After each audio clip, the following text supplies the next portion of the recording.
Glamour Prestige presents Virtual Learning Party every Tuesday and Thursday starting March 24th, 2020 for students in grades 3 through 6, reading and English only. Your hosts are Dr. Jacqueline Walker and Velvet Smith, who are ready to turn up for learning. Hey!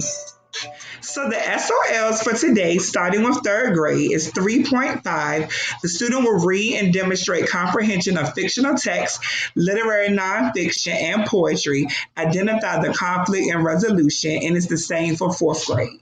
Okay, in fifth grade, you not only have to identify the conflict and resolution, but you have to explain the conflict and the resolution.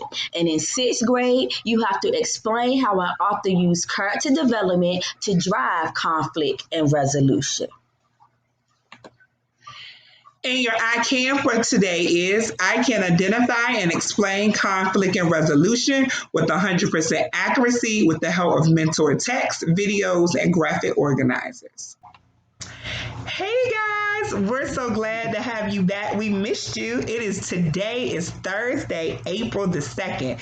Can you believe it's Thursday? And can you I can. also believe that it is April? This is a new month and you've been with us since March. But today, our skill is about conflict and resolution.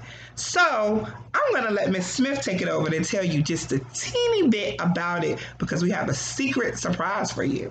Yes, conflict and resolution really is what is the problem, which is the conflict, and the resolution is how do we solve it. So you're going to get a little more information when you get ready to watch our little Power Town video that tells you a little bit more about conflict and resolution.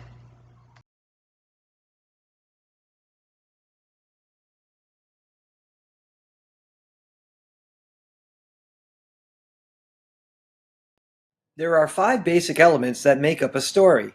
Conflict is one of those 5 basic elements. Every story has a conflict. The conflict is the struggle between the main character and an opposing force. A simpler way of understanding conflict is to think of it as a problem in the story that has to be resolved. The conflict is central to the story and holds the story together. Without conflict, there is no plot. There are 2 types of conflict: external conflict and internal conflict. External conflict is a struggle that a character has against an outside force, such as another character or nature. Internal conflict is a struggle that occurs inside a character. The struggle happens inside the character's own mind and is expressed through feelings and emotions. Created using Powtoon. So, when it's time to go more in depth into conflict and resolution, we do have this information for you. We really hope that you enjoyed those Powtown videos, but now we have to dig a little deeper. Conflict. Early in the story, the author will introduce the conflict or the problem. The conflict can be internal or external and will help drive the story forward. If you look down at the story map, you'll see that the arrow is pointing directly to conflict. Then, when introducing the conflict, the author will give the main character an internal, which means there's something going on the inside of the character or something happening within themselves, or external, them having a conflict with another character or something else that's going on within the story. Use character traits, feelings, actions, and dialogue to show the extent of the problem. Leave the reader wondering how the problem will be solved. Questions to build understanding. What is the problem that the main character is experiencing? What other characters are involved in the problem? What caused the problem in the story? And what are possible resolutions to the problem? Next, we're going to focus on resolution. The resolution occurs at the end of the story. This is where the author provides a solution to the story and ties up any loose ends. If you look on the story map, the resolution comes at the end of the story. At the resolution, the author will share the solution to the problem, reveal the lesson the main characters learned, provide closure to the story, possibly reveal a twist or turn for a sequel. Questions to build understanding. How was the problem solved? What lesson did the main character learn? How are the antagonists, which is the negative character, and protagonists, which is the positive character, different at the end of the story? What do you think would happen next if the author continued the story? So now we want to put a little practice in to see exactly if you know the difference between conflict and resolution, how to identify it, so that later on within this activity lesson, we'll be able to explain it. So, story elements. Casey did not know what to do. If he went to his little sister's birthday party, he would miss his chance to go snowboarding with Kai and Alex. But if he went snowboarding, he would hurt his little sister's feelings. Okay, guys, I want to ask this question. If you have this sheet printed out, you can circle your answers. If you don't have it printed out and you're using notebook paper, you can just write the letter and the word that goes with it. So, on which story element does this passage most focus? Is it A, setting, B, theme, C, conflict, or D, resolution? So I'm going to get a little bit of help from Ms. Smith to see if she knows what the answer should be. So what I'm going to do first is think about my test taking strategies, and I'm going to use 50-50. So 50-50 means I'm going to get rid of two answers that I know are the wrong answers so that I only have to choose between the two that are left. I'm going to get rid of A, setting, because we haven't talked about setting, and I know that that's the time or place of a story. And then I'm also going to get rid of B, theme. We haven't talked about theme, but I also know that theme is the lesson of the story. So now I have C, conflict, and D, resolution.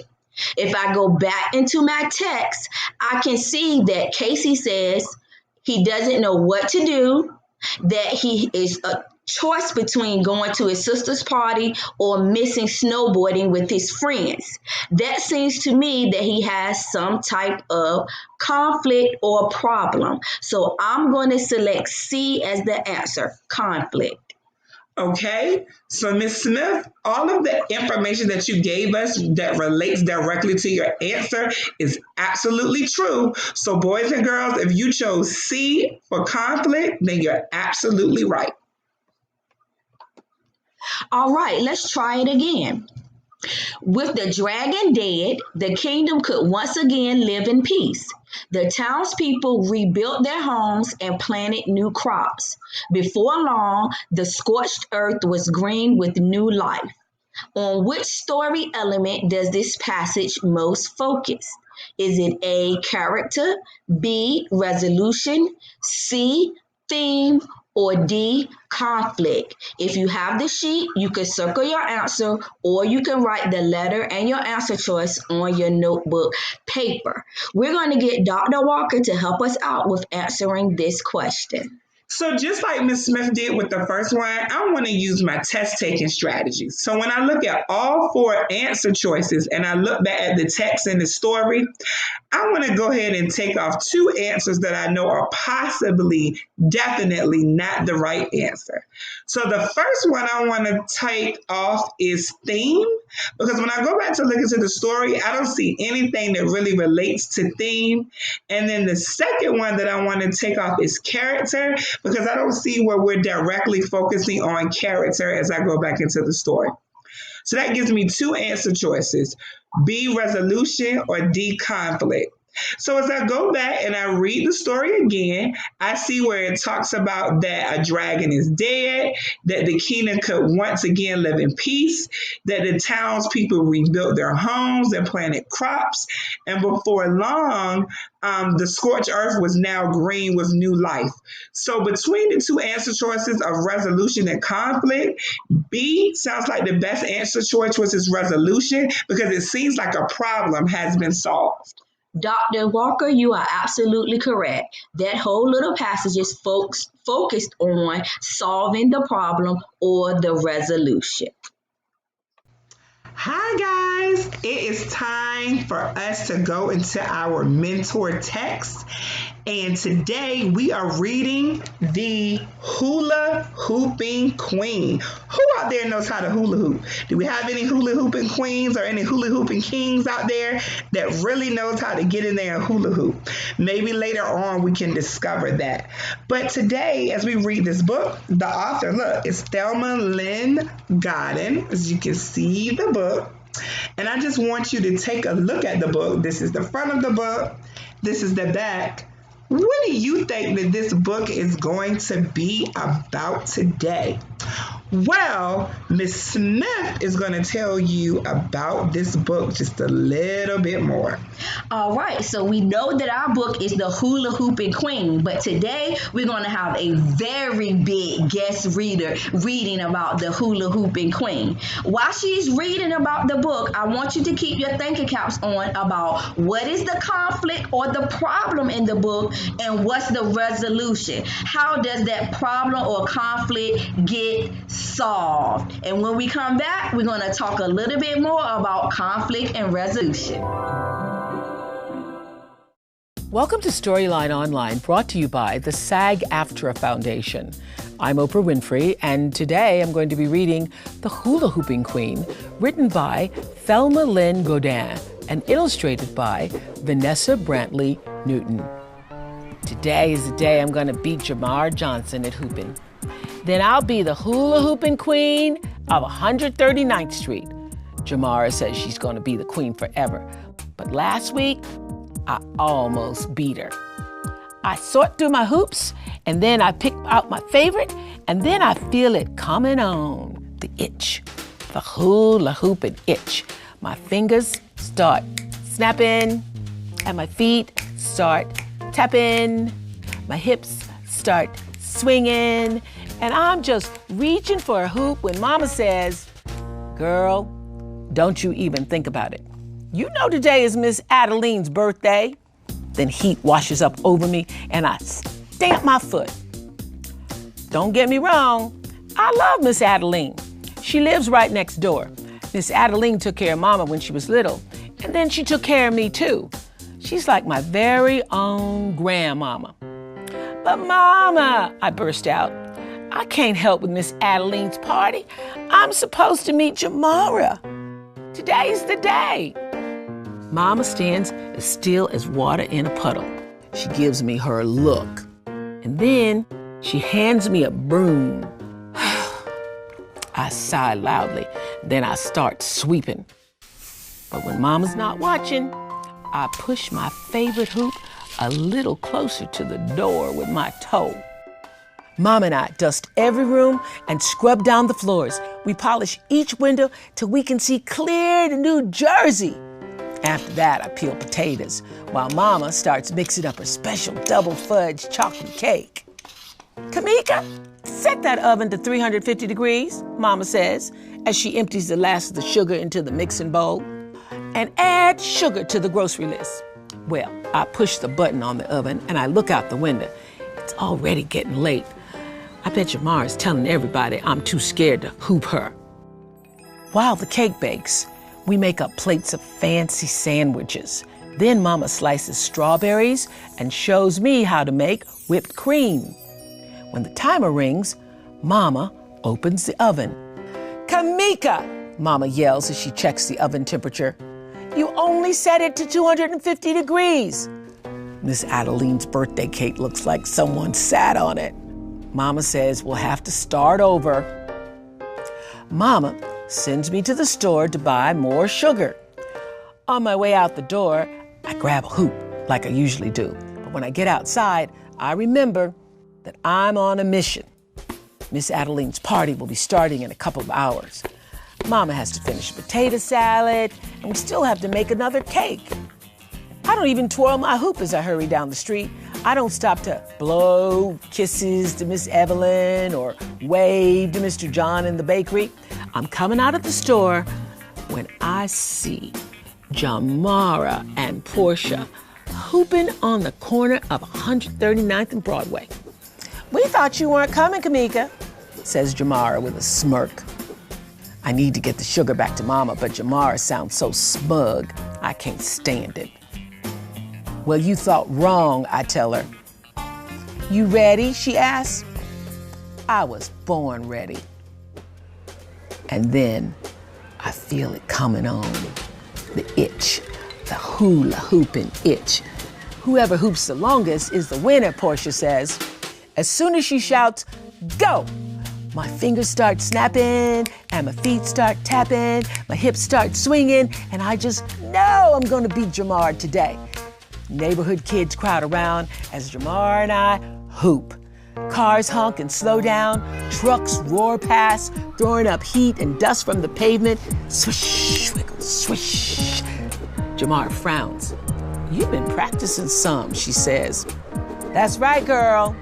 A grin greater than the Brooklyn Bridge stretches across my face. The sun moves between the buildings and the sidewalk starts cooling down.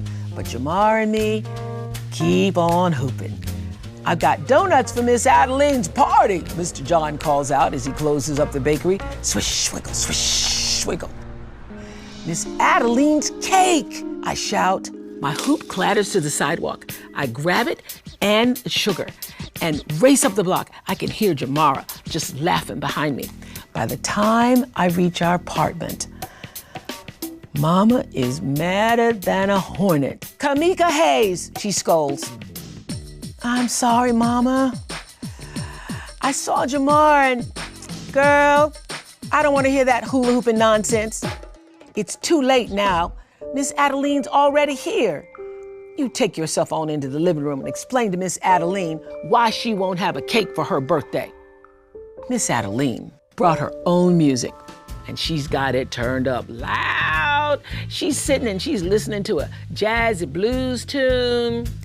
She nodding her head like a spring robin looking for a worm. Hi, Miss Adeline, I say. Happy birthday. Kamika, come here, baby. Come here and give me a kiss. So I come in close and I kiss Miss Adeline's soft cheek. And then I whisper in her ear, you don't really like cake much, do you? Baby girl, you know I sure do love cake. Chocolate cake with strawberries and real whipped cream on top. She pats my arm. Oh, yes, that's my favorite cake. Miss Adeline smiles at me. I try to smile back, but my heart is racing as fast as the roller coaster at Coney Island. I can't tell her about the cake just yet. Pretty soon the neighbors start arriving. Miss Evelyn's wearing her Sunday church hat, and Mr. John's all spruced up in a pinstripe suit. Jamar and Portia sashay in with their parents. They're still carrying their hoops from earlier today. Girls, I don't want to see any hoops, says Mama, firmly to Jamara and Portia. Okay, Mrs. Hayes, says Jamara. She flashes her big smirking smile at me. Kamika, you're about done with hooping after today, aren't you? I smile right back at her. Don't you bet on it, Jamara. Most of the presents are still unopened when Miss Adeline says, well, I do believe it's time for birthday cake. I swallow hard. Miss Adeline, I say slowly, we made a cake, but it didn't turn out right. And then we needed more sugar to make another one, but I didn't get the sugar back to Mama in time because I was hooping. I was trying to beat Jamar so I could be the hula hooping queen of 139th Street. It's my fault there isn't any cake. No cake, says Miss Adeline, raising her eyebrows. I look over at Jamara. She's spinning one of Mr. John's donuts round and round on her finger like it's a hula hoop. Suddenly, that gives me an idea. I'll be right back, I yell as I race from the room. In the kitchen, I set a chocolate donut on a pretty plate. I add whipped cream and strawberries. Mama comes in to help. I put a candle on top and she lights it. As I carry the donut cake to Miss Adeline, Mama starts singing, "Happy birthday," and everyone joins in. The candle glows as bright as the smile on Miss Adeline's face. "Why, this is just about perfect," Miss Adeline says, taking a bite of her donut birthday cake. "Now, Kamika, did you say you were hooping?" "Well, when I was a girl, I was the best hula hooper on this block." "Adeline, don't you start that nonsense," Miss Evelyn says as she marches on over to us. "You know very well I was the best." Miss Adeline looks at me. "Baby girl, why don't you bring some hoops on in here and let me show this old girl what she forgot?" My eyes find Mama's. She shakes her head, but Miss Adeline's already pushing back chairs to make room. Then she slips a hoop over her head, and right then I know. Miss Adeline's just like me. She's got the itch, the hula hooping itch. Her fingers start snapping and her feet start tapping. Her hips start swinging, and before we know it, that hoop is swishing right around Miss Adeline's waist. And then she's got it swinging around her neck. And I glance over at Mama, and I see a smile pulling at her lips in spite of herself. Miss Adeline shimmies the hoop down past her knees. She spins it around her ankle as she hops on one foot, then the other, with the hoop still swish, swish, round and around. Miss Adeline heads for the door. Miss Evelyn grabs one of my hoops, and Mr. John grabs another. Even Mama's hips are swinging as the whole party spills out onto the street. Everybody's got the itch, the hula hooping itch. Pretty soon, hoops are swishing and swinging all the way down the block. "Kamika, this is the best birthday party I have ever had," Miss Adeline hollers. Jamara hoops on over to me. "Kamika," she says, "I know who the real hula hooping queen of 139th Street is." "I do too," I say. Jamara settles her hoop around her waist. "You ready, Kamika?" "I was born ready," I say. The sidewalk is cooler than the spring rain, and the streetlights shine like stars. Swish, swiggle, swish. The end. Well, the reason I wanted to read this story to you all is because I love hula hoops so much, and it was one of my favorite things to play with when I was a girl. And even now, as a full-grown adult, I have my own hula hoop. I have actually several hula hoops, and I have an emoji that is an avatar of myself with a hula hoop. And whenever anything fun or special or really fantastic happens in my life, I go out and I get my hula hoops and I swish, swiggle, swish. Thanks for watching Storyline Online.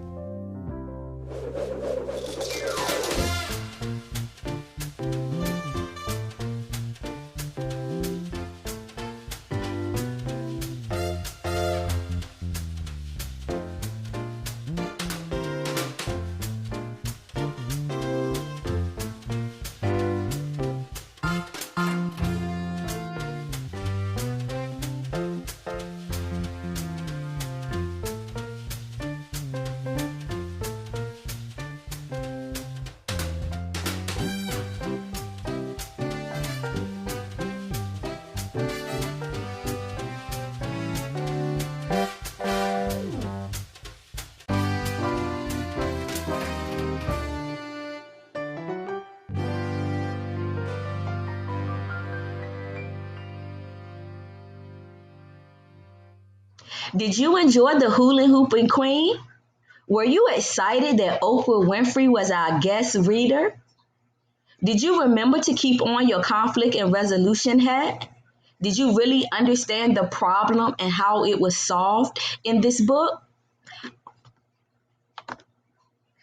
So now we're going to give you a review of conflict and resolution before it is time for you to do your independent activity all by yourself. So conflict, it is the problem that the characters face. Resolution, the part when the problem is solved. So now this is your independent activity. You should have a sheet in front of you if it was printed out. If not, you'll use a sheet of paper and you'll put it in half. On one side, you're going to write conflict. On the other side, you're going to write resolution.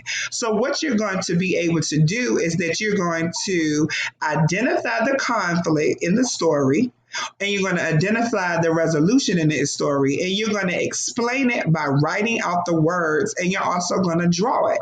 So on one side of the conflict, you're going to draw the conflict. So you can choose any conflict or one particular conflict that was in the story, and you're going to draw that at the top, and then you're going to write it out at the bottom of how it matches. You're going to do the same thing with the resolution. You're going to draw how the conflict was resolved or how the problem was solved, and then you're going to write it. What you can do right now is that you can pause the video. Once you pause the video, I want you to be able to work on this independently and by yourself. And then if you need to rewind the video so you can go back to look at the story and so you can be able to remember the conflict and resolution, you can do that as well. But once you come back from us being paused, we're going to share our answer with you on the conflict and resolution that we chose. So here's our conflict and resolution. On the draw it side for the conflict, we have a hula hoop with a no sign, and then on the right side, we have party hats and balloons to represent the party. So it says Kamika was supposed to hula hoop to be the hula hoop queen, but mom said she had to help with Miss Adeline's party and couldn't go. So that was the problem we selected. For the resolution to draw it, it was 3 people with hula hoops hula hooping. The right it says everyone got to hula hoop at Miss Adeline's birthday party and they were all winners. So that was how the problem was solved. Everyone was a winner at the end of the book. All right, now it's time for your homework. The homework states literary text, conflict, and resolution. The first one that you'll have, because you have 2 sheets, this one is called All Out of Books. Leo loved reading books. No matter what the subject, Leo would read it. But one day, Leo ran out of books to read. He read every single book in his town's library. For a book lover like Leo, this was a serious problem. He went to Mr. Ruiz, the librarian, and told him his predicament. "Do you remember all those books?" asked Mr. Ruiz. "Even the ones you read 5 years ago?" Leo admitted that he didn't. "Well, there you go," said Mr. Ruiz. "You can start all over from the beginning." And that's what Leo did. So I've read the passage for you, and this is for your homework. So these are the questions that you need to answer for your homework. And once you send it in to us, or you get your parents to send it in, you will be entered into a drawing for prizes. The first question is conflict. What is Leo's conflict? For number 2, it has resolution. How does he resolve the conflict? For number 3, conflict and resolution, complete this sentence frame. In this story, the conflict is blank and the resolution is blank. Number 4 and 5 are additional practice that you can use in order just to keep up with reading skills. 4 is context clues. What do you think predicament means? Is it difficult situation, big secret, or odd opinion? And lastly, the stretch. Does Leo think Mr. Ruiz's suggestion is a good one, and how do you know? Okay, if you don't have this sheet printed out, you can write these down on a sheet of notebook paper and still get your parents to turn it in. All right, your second homework passage is called Hot Sauce Hal. Hal's parents told him to finish dinner or there would be no dessert. On this particular night, that was a big problem. Hal had to find some way to finish his asparagus. He hated asparagus, but he loved hot sauce. So he poured hot sauce on his asparagus. Now it was palatable. Hal managed to finish his asparagus and he was ready for a treat. Dessert turned out to be apple pie. Hal liked apple pie okay, but it sure wasn't his favorite dessert. So guess what he poured on it? Delicious. Let's look at our key questions. Number 1, conflict. What is Hal's conflict? Number 2, resolution. How does he resolve the conflict? Number 3, conflict and resolution. Complete this sentence frame. In this story, the conflict is blank and the resolution is blank. Remember, questions 4 or 5 are for review to help you maintain your reading skills. Number 4 is context clues. What do you think palatable means? Unpleasant to the taste, pleasant to the taste, green and red. Number 5, stretch. Create an advertising jingle for hot sauce narrated by Hal. Remember to complete your homework and have your parents submit the homework so you can be entered into a drawing for prizes. Remember, we will be giving out prizes on Tuesday during our online virtual party. Hi guys! We hope that you have enjoyed this lesson today on conflict and resolution. And how did you enjoy the book? How did you enjoy the story? How did you enjoy all of the activities? But everything related back to conflict and resolution. So Miss Smith is going to tell you about what we're going to be learning about for a little bit of time, maybe about 1 to 2 weeks, because it's such a big skill. Yes, so that big skill we're going to be talking about is story elements. And we need story elements for every fiction story. So we're going to be talking about character, plot, theme. We're going to go a little bit more in conflict and resolution, but we need to know all of those things to bring together a fiction story.